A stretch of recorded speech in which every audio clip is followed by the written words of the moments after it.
마태복음 18장 3절 말씀 우리 한 목소리로 같이 봉독하겠습니다.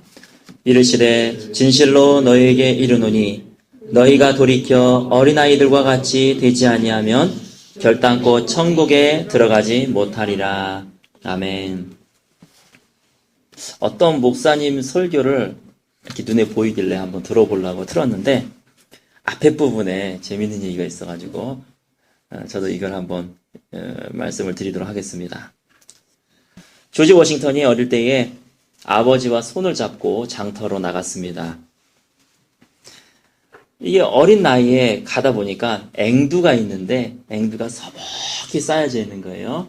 그걸 보고서 너무나 먹고 싶어가지고 가지도 않고 그 앵두를 뻔히 쳐다보고 침만 꿀꺽꿀꺽 삼키고 있었다고 그래요. 주인 아저씨가 그 모습을 바라보더니 얘야 앵두 먹고 싶어? 끄떡끄떡끄떡 하니까 그러면 너가 한 줌 탁 집어서 가져가거라. 근데 이 조지 워싱턴이 가만히 있는 거예요. 괜찮아. 아저씨가 허락해줬잖아. 한 줌 이렇게 주고 가져가. 그랬더니 가만히 있는 거예요. 아저씨가 실갱이를 조금 하다가 에이 그 이놈 착하기도 하지. 그리고 이제 한 줌 확 집어가지고 조지 워싱턴에게 딱 줬습니다. 이 조지 워싱턴이 딱 받아갖고는 맛있게 먹으면서 감사합니다. 맛있게 먹으면서 집으로 돌아왔어요. 아버지가 궁금한 거예요. 애가 그럴 애가 아닌데. 야, 너 왜 그랬냐? 왜 그냥 주는 거를 왜 그냥 마다했냐? 그랬더니 잘 들으십시오. 그 조지 워싱턴이 하는 말. 아저씨의 손이 더 크잖아요. 필이 오셨어요?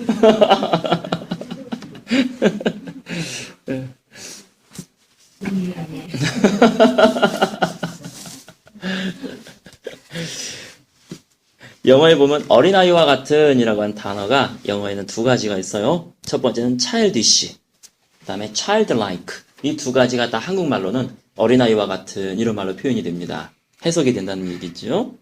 근데 childish 그러면은 어리석은이에요. 정확하게 표현하면. 그 어린아이와 같이 좀 그런 이런 얘기 성숙되지 않은 childish. 그 childlike는 뭐냐면 어린아이와 같이 순결한 깨끗한 이런 얘기가 되겠습니다.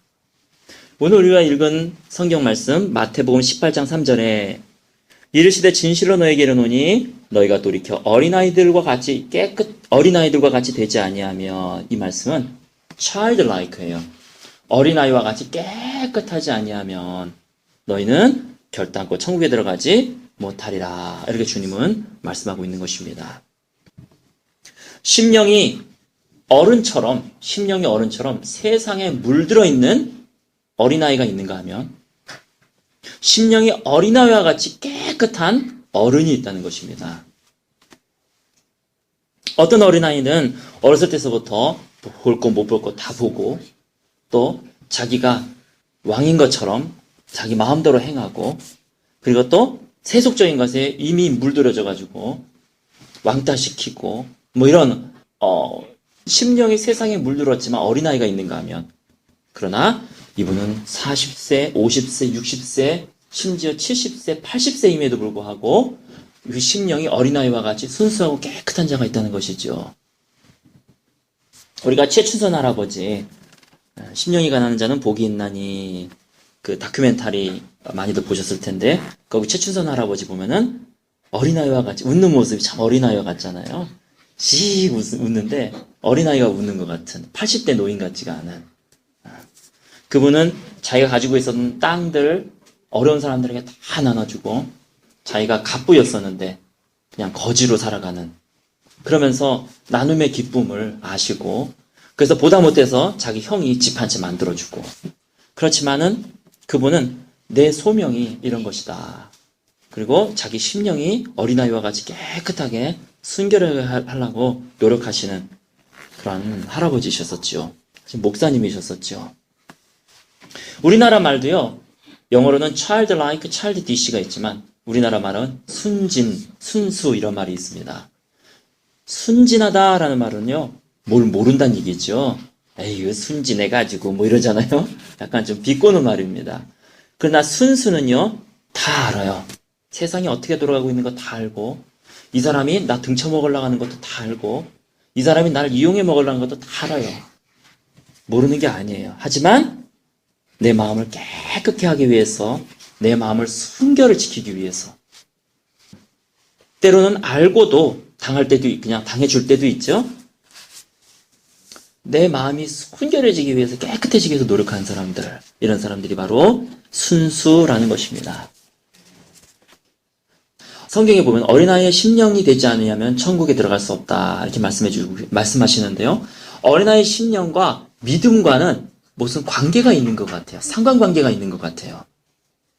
어린아이 그러면은 가잖아요. 우리 막내 예인이가 초등학교 3학년 예인이가, 아빠 오늘 하드 사주세요. 그럼 제가 응 알았어. 그럼 걔는 믿어 의심치 않거든요. 오늘 아빠가 하드 사주는 날이에요. 그래서 그날서부터 벌써 응답 받은 거예요. 얘는 그냥 아빠가 오케이 하는 순간 사줄 거 알고, 언젠지까지는 모르겠지만 오늘 내로 사주신대. 그래서 오케이 하고 얼굴에 싱글벙글하고 다니는 겁니다. 믿어버리는 거예요. 심령이 어린아이와 같으면 믿어버리는 거예요. 어떤 분 얘기를 들었는데 어떤 분이 지나가다가 높은 담벼락 위에서 어린아이가 담벼락에 막 올라가더니 아빠한테 휙 몸을 던지더래요. 그럼 아빠가 그 어린아이를 탁 잡고 버티는 거죠. 다시 또 내려주고. 그럼 이 아이는 또 담벼락으로 막 올라가서 아빠한테 또 휙 점프하고 아빠한테 탁 받아주고. 아빠가 자기를 받아줄 거라는 걸 알고 있는 거죠. 또 이런 간증도 한번 들어본 적이 있어요. 어떤 어린아이가 놀고 있었는데 저쪽에서 개가 막 달려오더래요. 그래서 얘가 주일학교 때 또 들은 바는 있어가지고 나사렛 예수 그리스도 이름으로 명하느니 그러니까 옆에 있는 애들이 다 벙 뜨죠. 얘가 도대체 뭐 하려고 그러나? 우리 주일학교 선생님이 가르쳐 주셨어. 뭐든지 예수님의 이름이면 다 된대. 예수님의 예타는 예수 그리스도 이름으로 명하노니 강아지야 멈춰라! 멈췄을까요? 안 멈췄을까요? 멈췄어. 아유, 누구 딸이요? 멈췄대요. 그것을 봤다고 이렇게 간증하는 거를 본인한테 들었는지 제3자를 통해서 들었는지, 하여튼 제가 그걸 듣고 제가 목회자로서 쇼킹을 받았어요. 와, 내 믿음이 쟤만도 못하구나.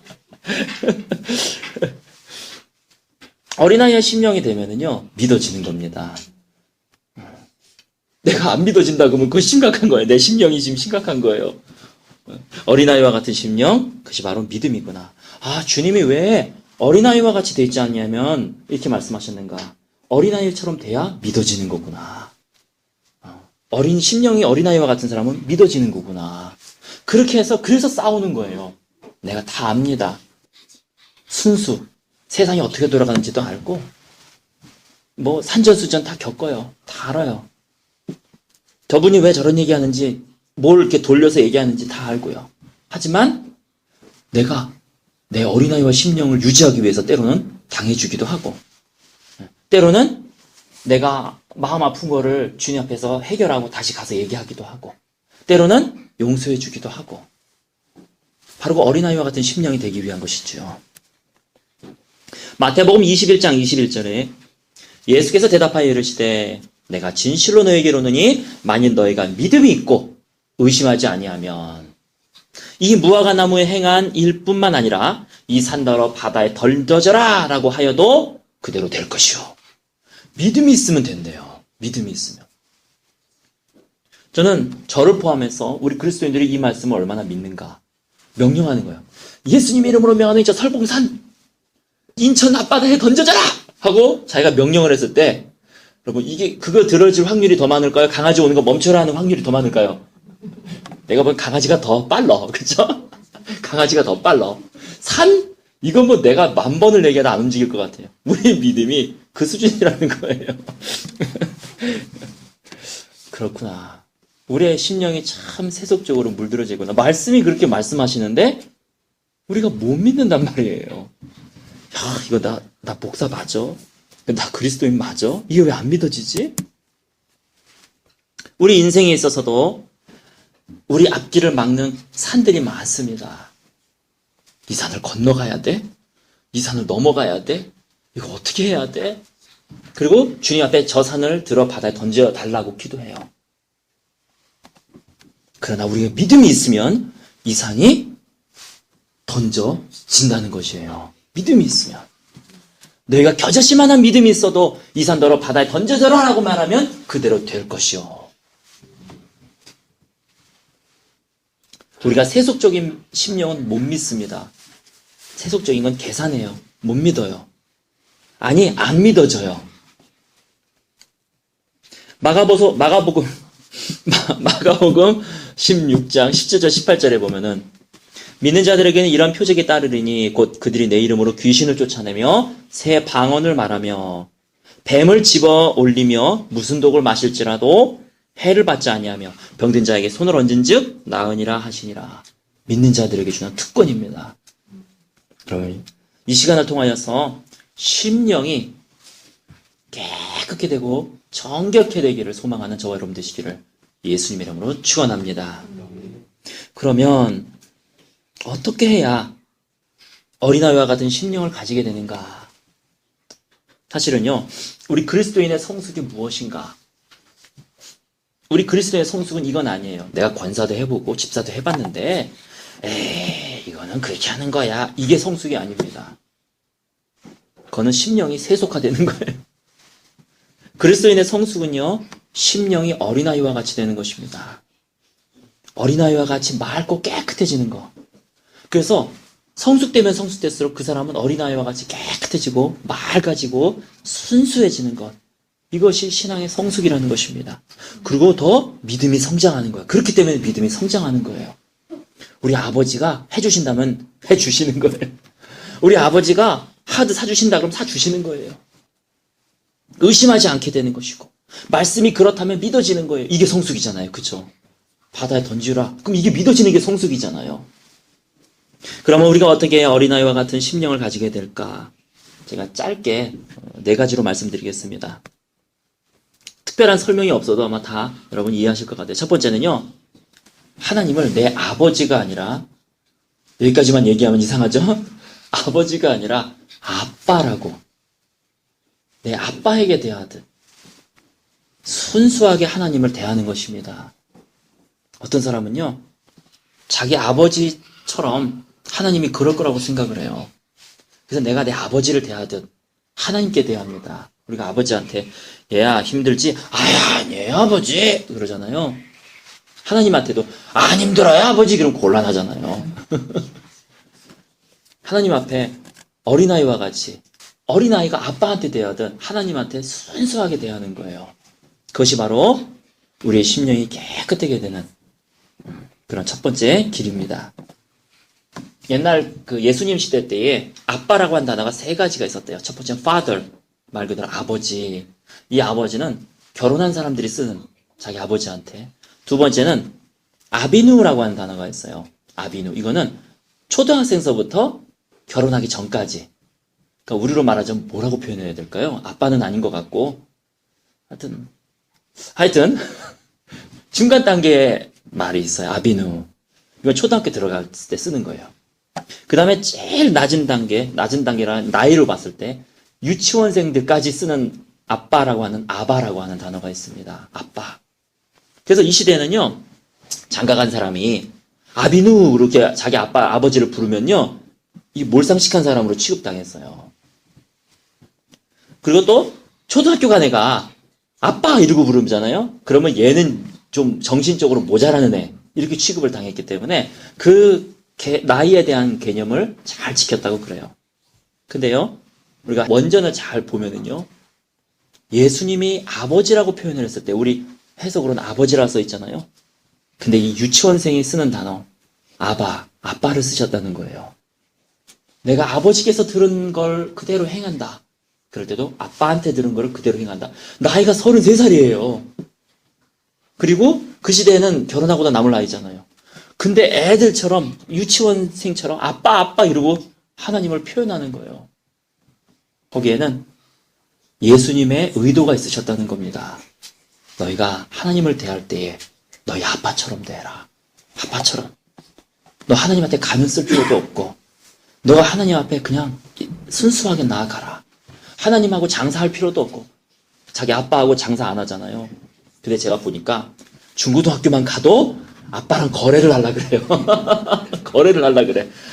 내가 이렇게 해줄 테니까 아빠는 나한테 뭐 해줘. 거래를 하려 그러더라고요. 근데 유치원생들은 안 그렇잖아요. 안 돼! 그러면 끝이잖아요. 그냥. 돼! 그러면 되는 거고. 내 아빠랑 순수하게 어린아이처럼 네가 하나님 앞에 나아갈 때 유치원생처럼 순수하게 나아가라. 그런 하나님의, 예수님의 많은 의도 중에 그 중요한 의도가 그거였다.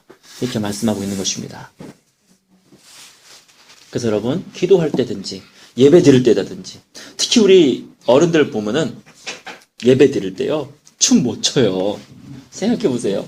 아까 제가 찬양 인도하면서 갑자기 왜 멈칫했냐면 애들이 춤을 추면서 들어오는 거예요, 정말. 기도하여 본제 들썩들썩 하면서 들어오더라고요. 아, 이게 어린아이구나. 이게 어린아이구나. 근데 우리는 어떻습니까? 하나님 앞에 나아가는데 옆에 사람 인식하고 뒷사람 인식하고 앞사람 인식하고 내 애 인식하고 그러잖아요. 이게 또 하나의 싸움인 것 같아요. 또 하나의 싸움. 그래서 하나님 앞에 나아갈 때 찬양을 부르든 예배를 드리든 무엇을 하든지 간에 주님 앞에 나아갈 때는 어린아이처럼 나아가시는 저 여러분 되시기를 예수님 이름으로 축원합니다. 두 번째는요, 내 몸과 마음과 뜻을 내 하나님을 사랑하고 내 이웃을 내 몸과 같이 사랑하라 말씀하신 것처럼 이제는 이웃들, 사람들에게, 내 교우들에게 순수하게 대하는 거예요. 특히 내 교우들에게. 우리는요, 교회는 일반 사회하고 분명히 달라야 됩니다. 교회 안에 들어오게 되면 사람들이 순수해져야 돼요. 그렇다고 이중인격대란 얘기가 아니라 말이 안 되죠. 그럼 교회 안에서는 안녕하세요. 밖에 나가면 막 난리치고 이런 게 아니고 사람들에게 대해서도 순수해져야 된다. 그래서 우리 김영 집사님 잘 앉아 계시지만 그냥 그러면 그런 거예요. 예스면 예스. 성경에 그렇게 써 있잖아. 예 하면 예, 아니요 하면 아니요 해라. 뭐 맹세까지 할 필요 없다. 그리스도인들은 맹세까지 하는 건 일단 말이 안 된다. 네가 기면 예고 아니면 노다. 거짓말하지 말아라. 솔직해져라. 그렇게 얘기하잖아요. 이 솔직해져라 이런 얘기는 막대하라 그런 얘기가 아니에요. 나 오늘 기분 나빠. 김형 집사 일로 와봐. 내가 이런 얘기가 이건 미성숙이에요. 이거는 그건 지 하고 싶은 대로 하는 거예요. 그 개념이 아니라 거짓말하지 말고 가면 쓰지 말고 순수하게 저 사람의 말을 믿어주고 서로 예 아니면 예고 아니면 아닌 거고 이것이 우리 공동체 안에서 시작이 돼야 교회가 무엇입니까? 하나님 나라의 모형이잖아요. 그래서 우리 안에서 시작해 보자고요. 우리 안에서 서로를 대할 때 그런 순수한 마음으로 서로를 대하는 그런 저와 여러분 되시기를 예수님 이름으로 축원합니다. 세 번째는요, 양심에 거리끼는 행위를 하지 않는 것이에요. 어떻게 하면 내 마음이 어린아이 같이 어린아이 심령으로 깨끗해지는가? 양심에 거리끼는 행위, 바늘도둑이 소도둑되는 것처럼 처음에 훔칠 때가 가장 양심에 꺼리기지만 이거 한번 확 발로 뭉개고 나면 소를 훔쳐도 양심에 가책이 없는 거예요. 그런 사람들은요, 아무리 믿으라고 해도 안 믿어져요. 그런 사람들은요. 시편 119편 9절에 청년이 무엇으로 그의 행실을 깨끗게 하리이까 주의 말씀만 지킬 따름이니이다. 우리의 마음의 양심은요, 주의 말씀의 기준에 서 있습니다.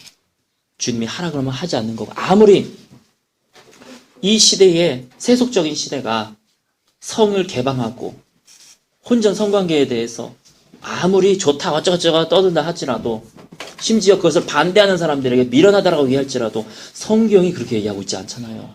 성경은 순결을 지켜라라고 말씀하고 계시잖아요. 거기에 우리의 양심의 기준을 삼는 것입니다. 성경이 그렇다면 그런 것이고 안 그렇다면 안 그런 것이고 그래서 주의 말씀을 계속 읽고 따라야 돼요. 그리고 내가 누구하고 어떤 성관계를 가졌다 그러면 내가 책임져야 되잖아요. 그게 성경이 말씀하고 있는 거거든요.